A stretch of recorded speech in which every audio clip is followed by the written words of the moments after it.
Hi, my name is Neil Blevins, and this tutorial is called Costume Design using Photo Collage.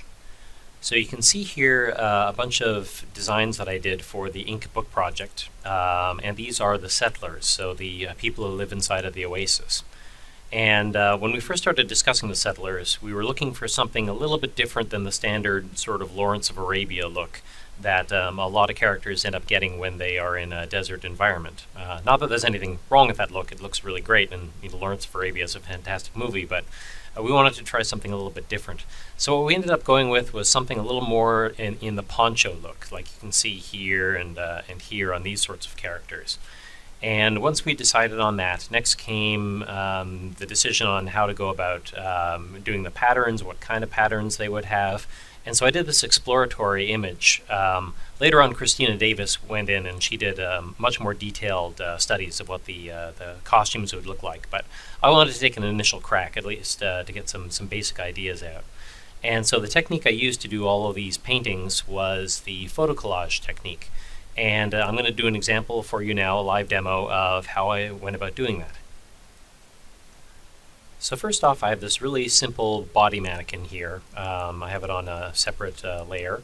And this is going to be the basis on which we're going to be painting the various costumes. And I'm going to do one of the costumes here as an example so you can see the technique I used to make the other costumes. So to start off with, on a new layer, this is just a regular, very normal kind of brush. Here, let me grab some darker color. Okay, let's pick something that's a little bit more contrasty with. There we go, so that's easier to see.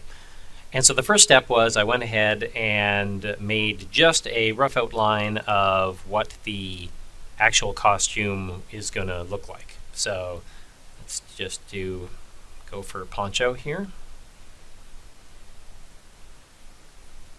It's over here. Now the purpose of this is not to worry about anything except for the overall silhouette of what the costume is going to look like.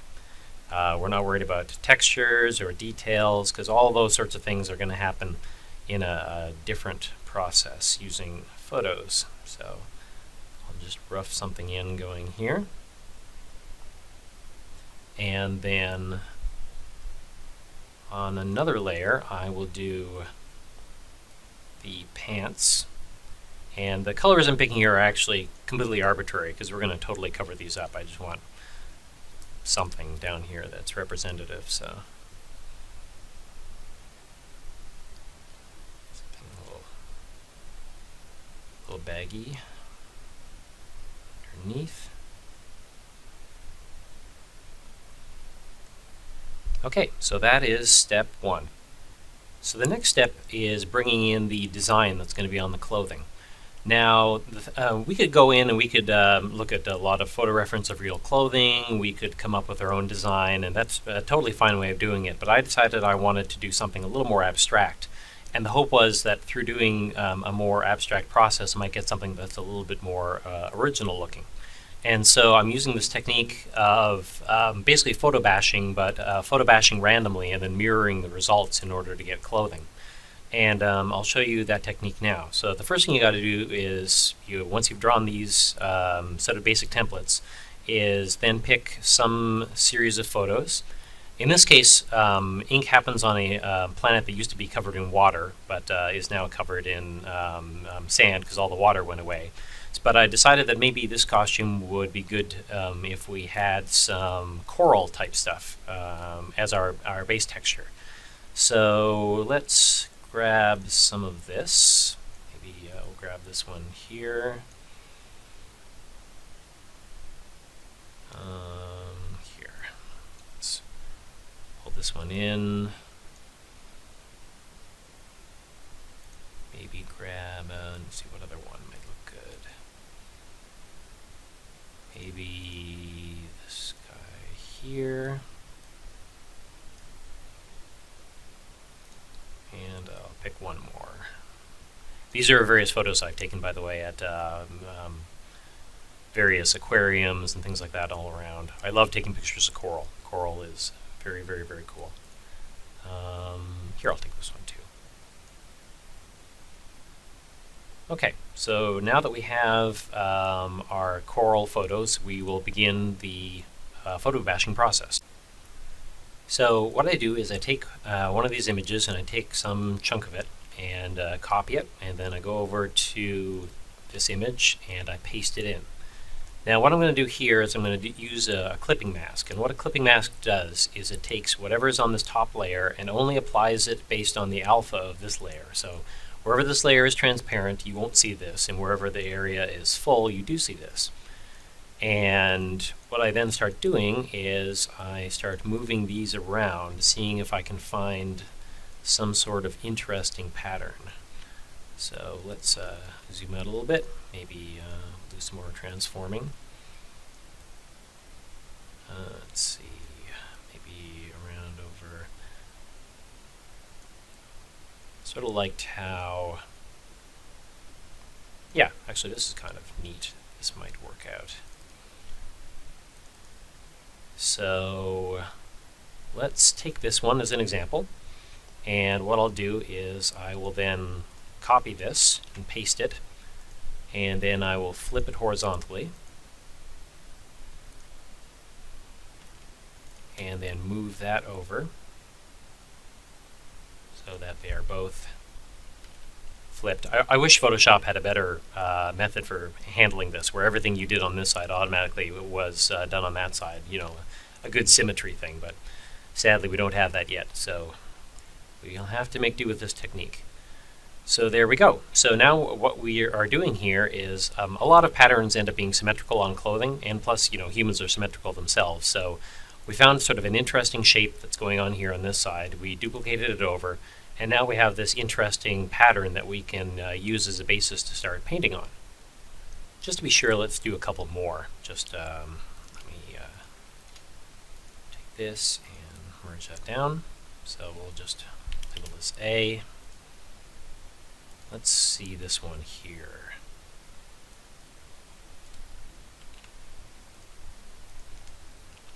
Okay, so this would be B.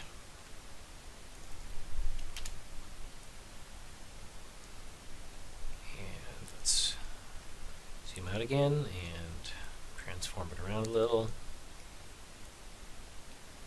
The idea here is not to keep the actual texture of the coral itself. The idea is to find interesting shapes. So feel free to scale or muck with this in any way that seems appropriate. Liquefy, any of that stuff will be good. Okay, that's kind of interesting. This pattern over here, let's copy it over and flip it.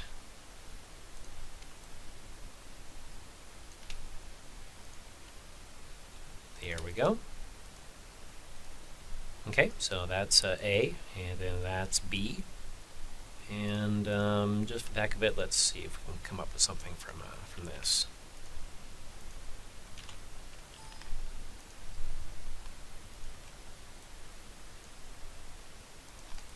Okay, let's spin her around, see if we can find anything cool.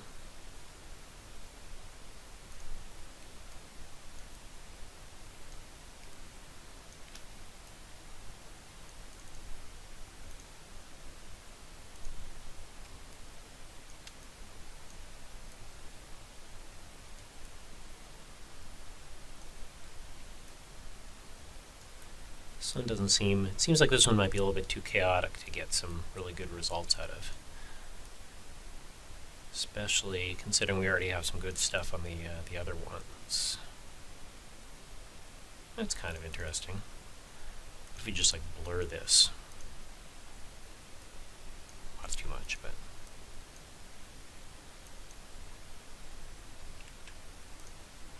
that's okay, but I think I like the other two, so it's always good to experiment, try a bunch of different things, see what you get, but I think these results look a lot better.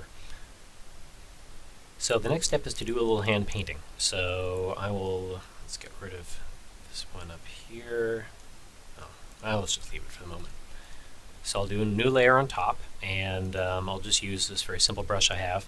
And what I'm going to do is I'm going to take colors from this by holding Alt in Photoshop to select the underlying color from the texture, and then I can paint over top of it using those colors. So got a little guy here, and the idea here is we're trying to accentuate and maybe modify the pattern a bit to look even more interesting. Like maybe we could add some like dots up here. Let's see.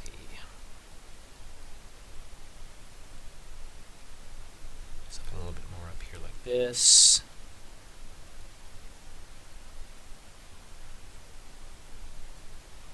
And maybe instead of having a split up, let's try doing like straight down the center like this.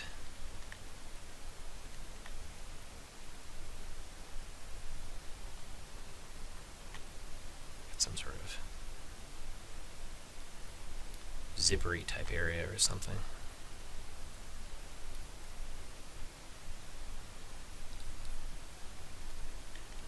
I like how you have this extra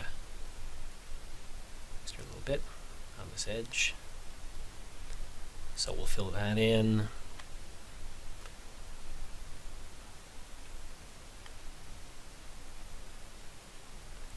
This had a little interesting sort of star thing going on, so I think I'll accentuate it there. I don't know about the full eyes here. I thought maybe that's a bit too much. It might look too much like exactly like eyes. Maybe something like that would be a little more subtle. And let's take in a collar.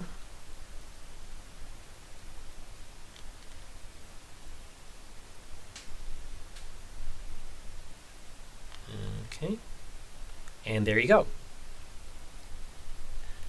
So I've used the paint to basically edit the bottom texture a little bit and come up with something that might be a little bit more clothing-like.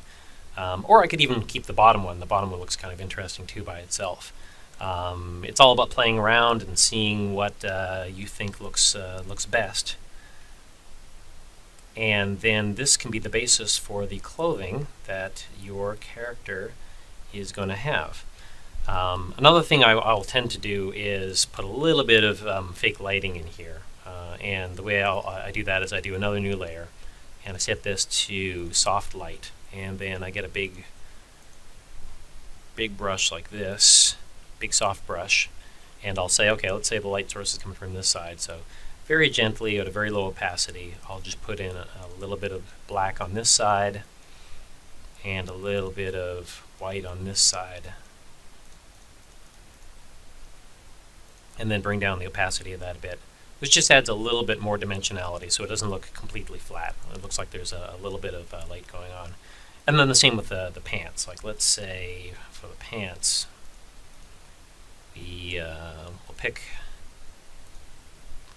one of these colors. So just pasted that color in, and then again using the clipping mask. And then to add a little bit of dimensionality, you'd imagine that, if this was a real poncho, then there'd be a shadow underneath, and so I can then go in and on another layer and just add a bit of a shadow, again using the clipping mask. And then we can paint in wrinkles and other things on the bottom of the pants. So now one thing that's happening here actually I'm seeing is that because the bottom of this is dark and the shadow is dark there, it doesn't have a lot of contrast to it. So what I might do, and this is where the paint part comes in, is I might make the bottom fringe of this a little lighter. So let me take one of these colors here and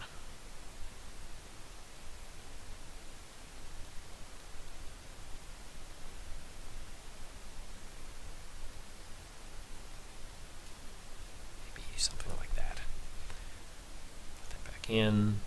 And now there's a little bit more contrast down in that area. And there we go.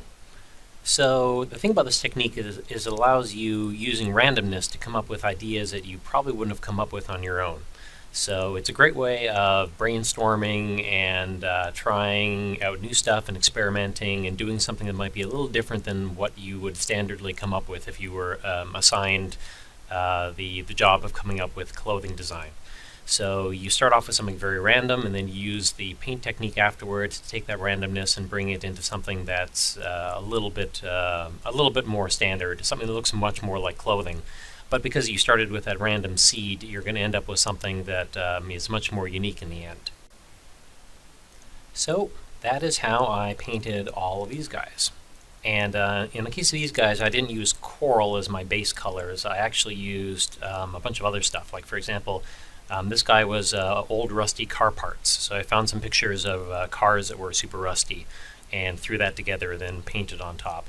And some of, I think this one, if I remember right, was a leaf. I found this really cool leaf. And like this stuff here is actually still the photograph of the leaf itself. You can kind of see the veins of the leaf going on here, and then I painted over top and modified it a bit to get that result. So there's all kinds of different possibilities, different sorts of things you can grab. Yeah, I think this was an old car part too. Like I think the car was sort of this light blue, and then this was the rust that was on the car, and then this was maybe it was a two-tone car or something like that. I think it was an old truck if I remember properly. But again, this is a really neat way of coming up with designs that you wouldn't normally come up with by using a random technique in order to give you sort of random ideas. So thank you very much for watching. I hope you enjoyed this, and please try using this technique yourself in your own work. I'd love to see some results. And visit my website, neilblevins.com, in the CG Education section for more tutorials. And I also have a YouTube channel, Soulburn3D, where I have a bunch of videos on various art-related topics. So thank you very much.